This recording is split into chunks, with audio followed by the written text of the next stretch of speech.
Given the impacts of the past Chinese one-child policy, and given that the Chinese economy has a very high wage rate and shortage of labour, still the economic prospects of China look good. This is because of several factors. 1. Strategic problem-solving technique.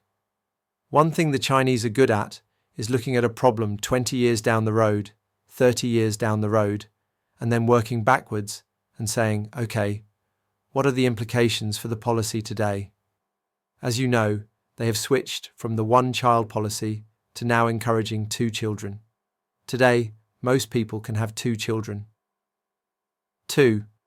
China no longer relies on cheap labour, but on robots. Today, China has the largest army of robots of any economy anywhere in the world. They have obviously anticipated that there's going to be labour shortages, so China will move ahead of the curve in terms of switching away from cheap labour to robots to make up for the labour shortage. They have massively invested in robots and so on and so forth. They are now ahead of the curve in terms of dealing with that issue. Also, note that China doesn't have to grow at 10%. It doesn't have to grow at 7%. All it needs to do is grow at 5%. It will double its economy by the law of 72 in 14 years. So can you imagine, in the next 30 years, their economy will double twice. And by then, the Chinese economy will be maybe twice the size of that of the United States.